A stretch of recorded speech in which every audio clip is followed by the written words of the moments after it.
migraines, Ikea is one of those places that if you have one in your city, more likely than not, you've been to one. Right, Bird? Have you been to one? Oh, lying bird. Such a lying bird. And even though I absolutely love crafting and putting things together, there's nothing I absolutely despise more than putting Ikea furniture together.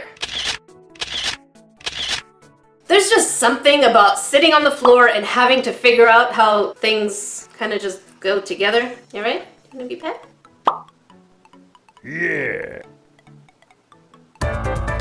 And so the last time when I went to Ikea, when I saw that they had a crafts and art section, I've seen it multiple times. One of the things that came to my head is, oh, I absolutely must create a sculpture from Ikea objects. So let's go Ikea shopping. Shopping time with Jackie. Alright, so here we are at the Ikea crafting section. It's pretty sad, but they seem to have a lot of water paint, finger paint, and then acrylic paint, and then watercolor pencils.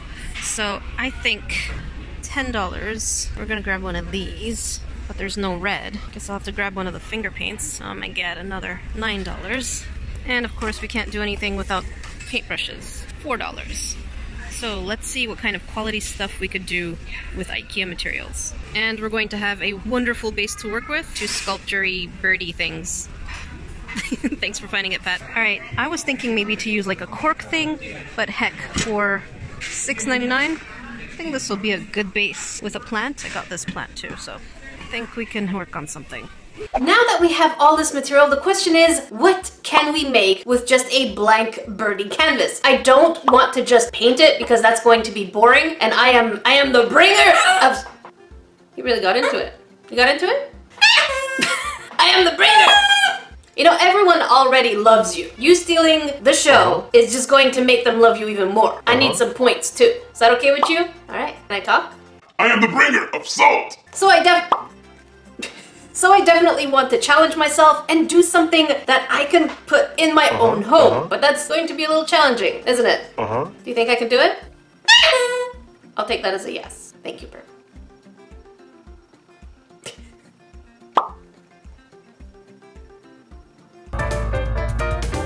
And so, before we take on any enemy to battle, we're going to be testing all of the material in there and see how they react. I've always been curious whether or not they're quality. You and I will find it out together.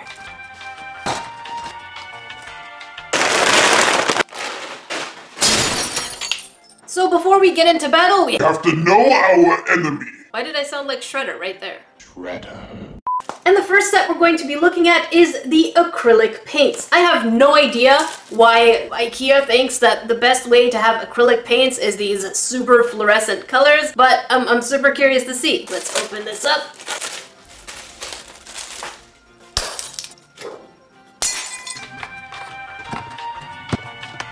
What's interesting about this color selection is that we have a silver and gold. So I'm really excited to see whether or not they are pearlescent-y, goldy, metallic. That's the word I was looking for. Because English, #1.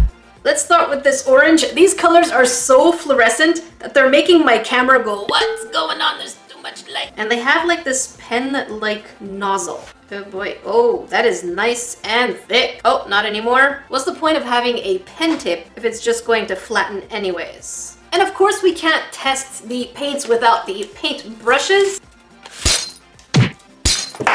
Alright, first impression on these brushes. They are really, really terrible quality. They're light, they feel flimsy.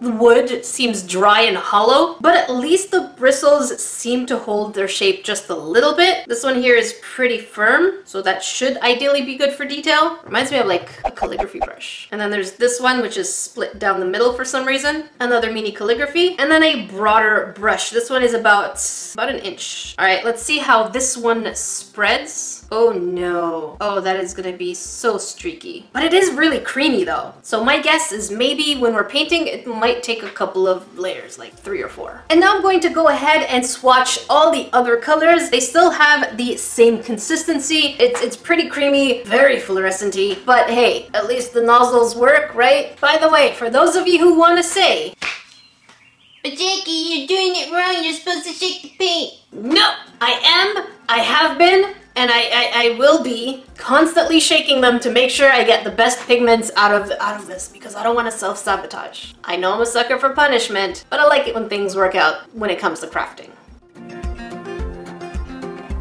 And just so you have an idea, my camera is not overly exposured. I actually put the exposure, the lighting much lower. And you can see, I'm even like, my skin is not bright. But these colors, they're... Now I know. Oh, I was like, what do they... Oh, salt. Come out and play, buddy. Now I remember what they remind me of. Highlighter markers. It's exactly what they are in terms of colors. All right, I'm super excited for the silver and gold, and let's see what it looks like. Ooh, that looks really pearlescent-y. And here's the gold. Oh, that is pretty. Let's see if they're the same quality. And, oh no. Oh, that is even way more translucent than the other one. And now for gold. Oh no. It's funny because it's both creamy and yet very translucent-y, and that applies to all of them. What did I get myself into? Am I going to regret this? Did I make mistakes? Will this sculpture be a failure? Stay tuned and find out in the next episode. I'm just joking. I'm joking. It's all today. We're not Shane Dawson here. It's all in one episode. Another thing to keep in mind about these paints is that they are staying wet for way longer than acrylic paint should, which makes me suspect that there's way more water ratio in this thing than there should be, because even the ones from the dollar store don't stay wet this long. All right, now because I really needed the reds, I needed the basic primary colors, so I went ahead and got this one, but it also has other colors in the back. Thank goodness we have black and white. I have no idea how finger paint behaves, because we didn't do finger paint in school. I don't know about you, Grains. Did you ever do finger painting? I'm also curious. Do you like putting IKEA stuff together? Let me know. These colors seem way tamer than the acrylic paints. The reason I didn't just pick these ones is because I have no idea what finger paint is like. Is it extremely washable? If I paint it, is it just going to reactivate each other and remove itself from the actual painting? Otherwise, I would have gotten this one alone. But since IKEA refuses to put any kind of instructions other than this paint is ready to use, just use water if you want a lighter effect. Thanks for nothing, IKEA! You know what's happening here. And our first impression of this one is... Oh, that is... That is very nice and thick. I like this a lot. So I'm going to go ahead and swatch these in the same way that I did for the acrylic paints. I absolutely love these paints. They are pretty thick, they're pretty opaque, except for the green is a little streaky. So I'm starting to get some ideas in my head of which direction we can take our next material. SkillNAD. I don't know why, it sounds like an awesome thing that you can use in video games. I am going to use the spell of SkillNAD. Yeah, Mickey. What you gonna do about it? And the fact that they're burbs is absolutely wonderful. I know Angel would be scared of them, so I'm not going to keep him here while he's scared.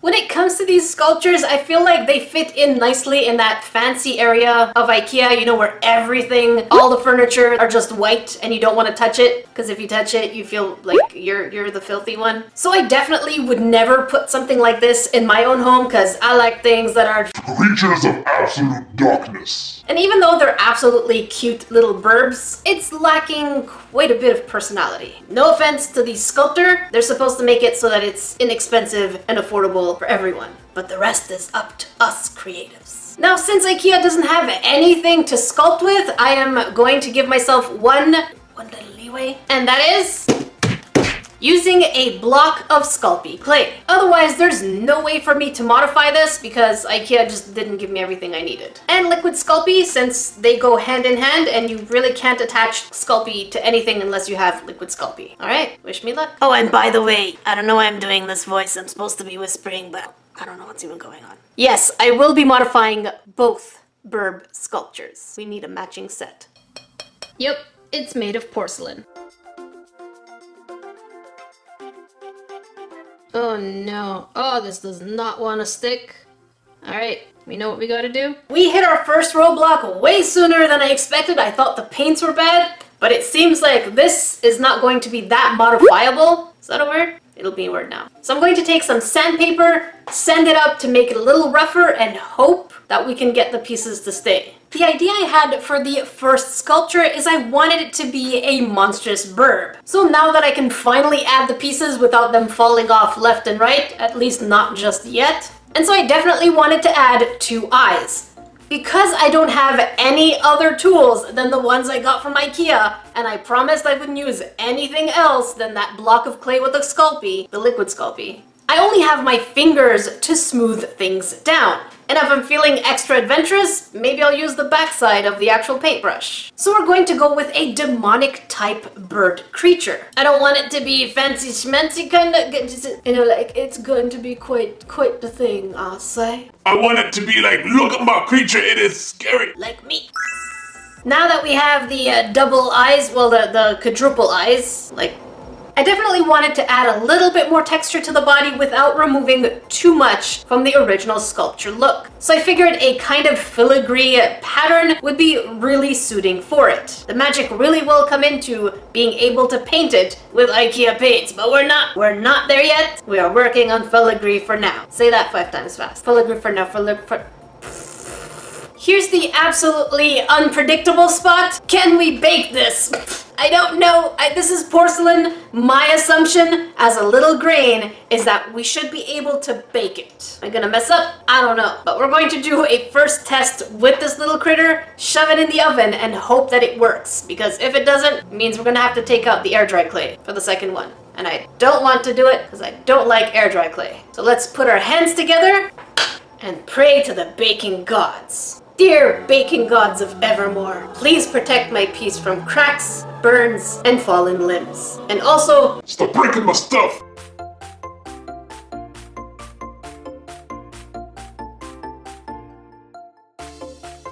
as much as the first sculpture had a smiley kind of beak look, this little dude is doing this.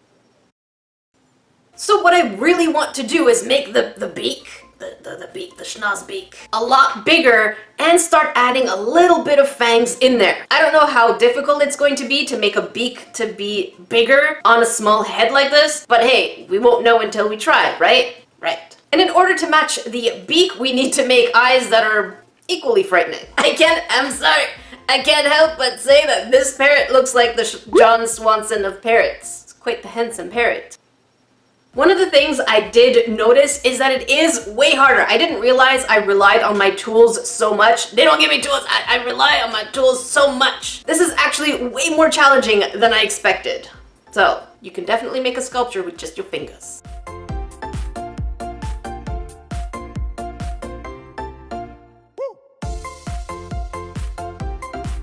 One of the biggest challenges in working with this kind of sculpture was to still keep the original artist's flat kind of design, because I'm so used to trying to put wings that flare out and wires and all that stuff. So I really wanted to keep the design very similar to the original, seeming kind of very innocent and kind of decorative. But instead of just, you know, white and cutesy, I really wanted them to stand out. And so far, I think I'm doing pretty okay on making them stand out.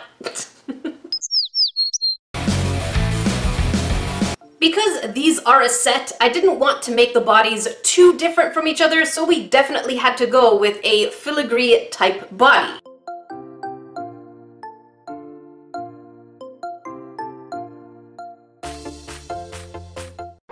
What?